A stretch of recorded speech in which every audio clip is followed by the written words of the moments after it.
Quand je vous dis que c'est les livres que je vais lire cet été, c'est surtout ceux que je vais lire pendant mes 3 semaines de vacances. J'en ai prévu 15. Est-ce que je suis dans l'abus? Peut-être un peu. Bonjour et bienvenue, ici votre bon vieux Jeannot. Je vous retrouve aujourd'hui pour la dernière vidéo avant la pause estivale. Peut-être que certains et certaines d'entre vous sont déjà en train de profiter au soleil. Mais si vous partez en vacances et que vous ne voulez pas vous encombrer, laissez-moi vous parler de Nextory. Vous les connaissez déjà probablement puisque c'est pas la première fois que j'ai le plaisir de travailler avec eux. Nextory, c'est une application de lecture en streaming où vous pouvez lire plusieurs livres audio à la fois. Vous pouvez aussi lire des e-books, des BD, des mangas et écouter des podcasts. Personnellement, je diversifie beaucoup mes supports de lecture en fonction des différentes occasions, que ce soit dans le train pour partir en vacances, pendant une randonnée ou après une partie de squash endiablé. C'est un exemple parmi tant d'autres, je sais pas ce que vous faites de vos vacances, mais attention, je juge pas. Vous avez 250 000 titres sur l'application, donc je pense que vous devriez trouver votre bonheur, et je vous ai fait une petite liste d'ailleurs sur Goodreads avec 30 livres que vous pouvez retrouver dans le catalogue, donc n'hésitez pas à aller voir ça, c'est en barre d'infos. Dernièrement, j'ai par exemple lu Une chambre à soi de Virginia Woolf sur Nextory. J'avais lu Mrs. Dalloway à la fac et on peut pas franchement dire que j'avais accroché,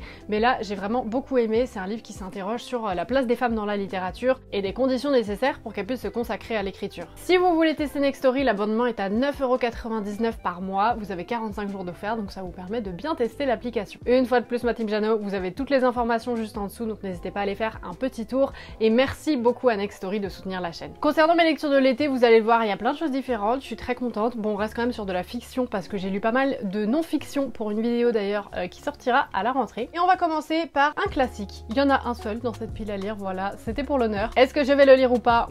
Surprise, on verra bien. En tout cas, il s'agit de Middlemarch de George Eliot. Ça m'a littéralement fait mal au bras en le portant, tellement c'est un beau bébé. On dirait pas tant que ça, mais en vrai si. Ils sont toujours le vieux livre. Je l'ai acheté au Pays de Galles et j'ai un petit feeling que si je le lis pas très prochainement, il va prendre la poussière. Lui et moi, on va oublier qu'on vit ensemble. C'est pas une très bonne manière de commencer notre divine idylle. Oui, c'est une référence à Vanessa Paradis. Dans ce joli petit classique, on va suivre deux couples et tout ne va pas très bien.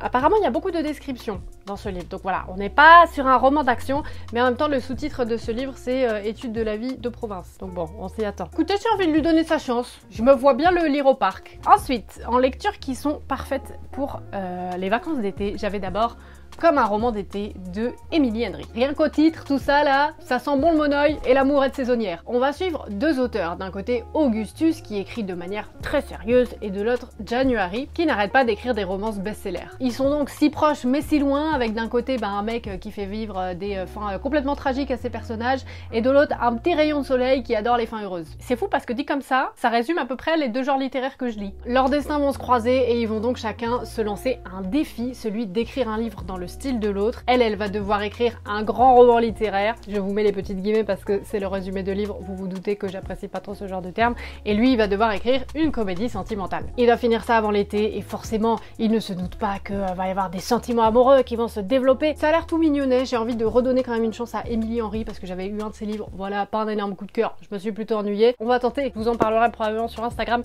donc n'hésitez pas à me suivre là-bas. L'autre qui sent bon l'été, c'est celui-ci, One Italian Summer de Rebecca Serle. C'est la même autrice que le livre Dans 5 ans que j'avais adoré. Et ici, c'est l'histoire de Cathy qui vient de perdre sa maman. Elles étaient hyper fusionnelles et vraiment la maman de Cathy, c'est elle qui avait les réponses à toutes ces questions. Donc forcément, elle se sent très seule. Et avant son décès, Cathy et sa maman, elles avaient prévu un petit voyage en Italie, là où ses parents se sont rencontrés. Elle va prendre son courage à deux mains, décider d'y aller et de traverser comme elle peut son deuil. Mais quand elle va arriver là-bas, elle va retrouver sa mère en chair et en os, toute pimpante, mais à l'âge de 30 ans. J'ai hyper hâte de le lire, j'adore comment cette autrice, elle nous met des éléments un peu magiques et surprenants comme ça là, à des endroits où on s'y attend pas. Je me dis ça, c'est parfait à lire avec un petit spritz. Parce que ça y est, j'ai enfin masterisé la version mocktail du spritz. Oui, c'est pas parce qu'on arrête de boire qu'il faut se priver des petits plaisirs de l'été. Les deux prochains livres, c'est des romans japonais. Alors on a déjà La péninsule aux 24 saisons d'Inaba Mayumi. Je l'ai acheté il y a quelques mois quand j'étais chez mes parents et on est entre falaise et mer avec une femme qui est en désaccord avec le monde et qui essaye de chercher sa personne. Dit comme ça, on dirait un roman policier, mais pas du tout. On va dire qu'elle part plutôt à la découverte d'elle-même. Et pendant 12 mois, elle va apprendre les 24 saisons japonaises. Elle a l'air de se laisser guider par ça, donc elle prépare des confitures, elle écrit des haïkus. Ça a l'air vraiment très doux, il y a un petit chat, donc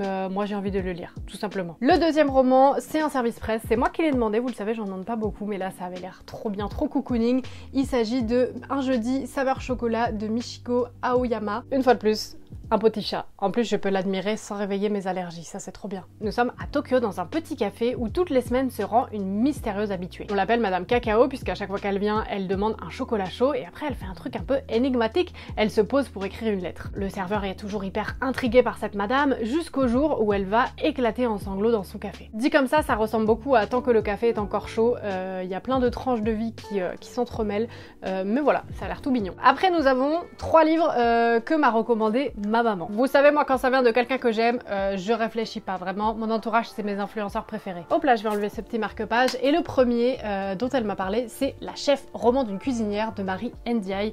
On parlait de cette autrice parce que j'ai 3 femmes puissantes à la maison et ma maman me disait que peut-être celui-ci me plairait un peu plus, donc elle me conseillait de commencer par celui-ci. Le narrateur de ce livre, c'est donc l'assistant d'une cuisinière qui est installée à Bordeaux et il va nous raconter son histoire. Il va nous parler de son enfance, de l'ouverture de son premier restaurant et de ses différentes expériences culinaires. Ça a l'air d'être un roman assez long au niveau du rythme, mais j'ai envie de découvrir cette autrice depuis très longtemps, donc je me dis, cet été, c'est le moment. Ensuite, ma maman m'a vanté Les Mérites de Alabama 1963 et America de Ludovic Manchette et de Christian Niemiec. Genre vraiment, elle m'a appelé au téléphone, elle m'a parlé de ses livres, elle m'a dit oh là là, mais ça fait longtemps que j'ai pas eu un aussi coup de cœur, je te les ramène la prochaine fois que je passe à Paris. Le premier se déroule en Alabama en 1963 alors que le corps d'une jeune fille noire est retrouvé sans vie. La police s'en pète un peu un rein jusqu'à ce que d'autres jeunes filles noires disparaissent. Pour résoudre l'enquête, on va avoir une équipe de choc avec d'un côté une femme de ménage noire qui est également maman et un détective alcoolique et raciste.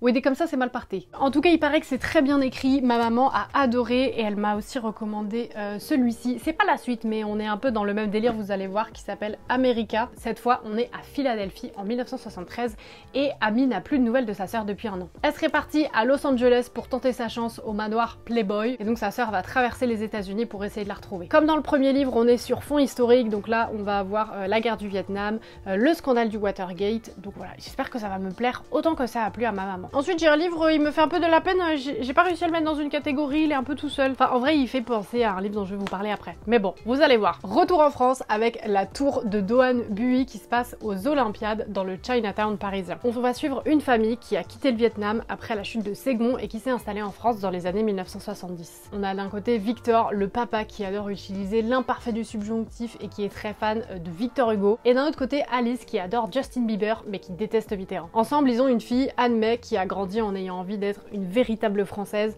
Ça a l'air de raconter ces histoires partagées de plein de gens qui vivent dans la même tour avec leurs espoirs, etc. Je suis quasi sûre que c'est un coup de cœur, je peux vous le dire dès maintenant. Donc voilà, c'est une des lectures que j'ai le plus hâte de lire cet été. On a ensuite les 3 autres livres que j'ai ramenés du Pays de Galles dont je voulais vous parler. Les 3, j'ai vraiment très envie de les dévorer. Le premier, c'est Pachinko de Min Jin Lee et c'est une saga familiale sur 4 générations. On peut le voir, c'est un beau bébé. Est-ce que je vais réussir à suivre ?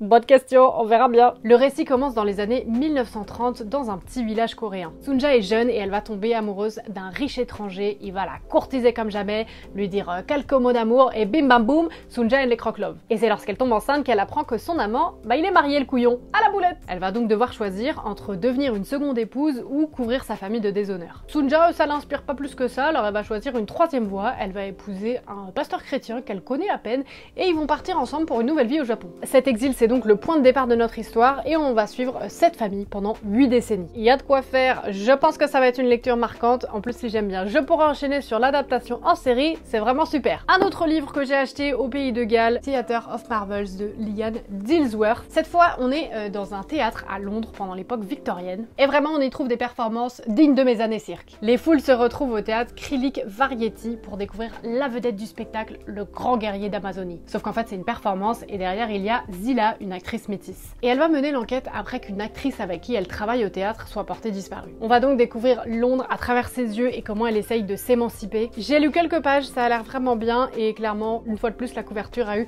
une grande part de responsabilité dans mon envie de lire ce livre. Et c'est aussi le cas pour le prochain livre, il s'agit de Plain Bad Heroines de Emily M. Daforce. Et là aussi, on est sur une histoire mystérieuse. Je vous pose le décor. On est au début des années 1900 dans une école pour filles. Flo et Clara sont 2 étudiantes, elles sont follement amoureuses et passionnées par une autrice à qui elles vont dédier un club privé. Les deux jeunes filles vont être retrouvées mortes avec, à côté d'elles, le livre de la fameuse autrice qu'elles adoraient. 3 autres personnes vont aussi perdre la vie dans des conditions plus que mystérieuses, donc là ça fait quand même beaucoup. Du coup, l'établissement va fermer. Mais plus d'un siècle plus tard, un livre autour de l'établissement va être publié et une adaptation est sur le point d'y être filmée. L'idée, c'est de raconter l'histoire queer et féministe de ce lieu maudit et hanté. Le tournage va clairement pas se passer comme prévu, le passé et le présent vont s'entremêler, ça a l'air vraiment génial. Et pour finir, on a 3 livres, hop, pour parler un peu rentrée littéraire, ma team Jano. Les 3 c'est des services presse, c'est 3 maisons d'édition que j'aime bien, et les gens qui travaillent là-bas, ils savent un peu ce que j'aime bien lire, du coup ils m'ont conseillé cela et je me suis dit, eh ben allez, soyons fous. Le premier, c'est une traduction, c'est Fire Rush de Jacqueline Crooks. On est en 1979 dans la banlieue industrielle de Londres. Yamae vit seule avec son père dans une cité dortoir et le soir, elle travaille à l'usine. Mais le week-end, elle va à la Crypt, un club underground beaucoup trop stylé avec de la musique de qualité où la diaspora jamaïcaine se retrouve. Elle va faire la rencontre de Moose, à partir de là, c'est le coup de cœur, début d'histoire d'amour qui commence, mais il va y avoir un drame. Lequel, bonne question, je ne sais pas. C'est ce qui me donne envie de lire le livre. En tout cas, à partir de ça, elle a l'air de partir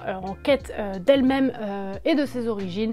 C'est le genre d'histoire qui me plaît beaucoup, donc très hâte de le lire. Le deuxième, il a une vibe un peu similaire, je trouve, avec justement des personnages qui se rencontrent et leur vie qui est bouleversée pour toujours. Il s'agit de Autant des damnés et des bénis d'Ayobami Adebayo.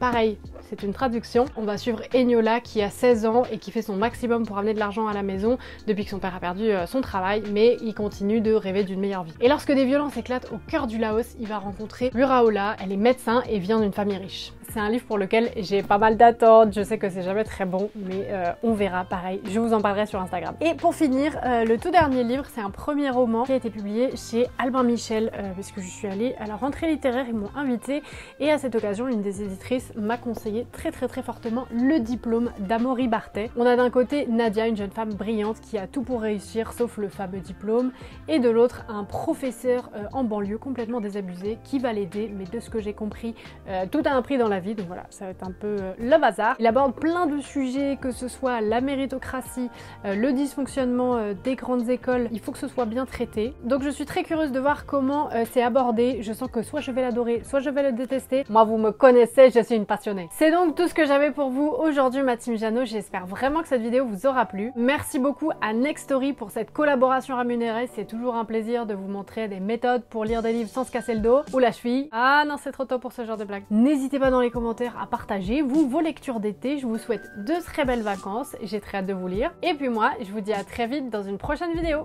Allez, salut!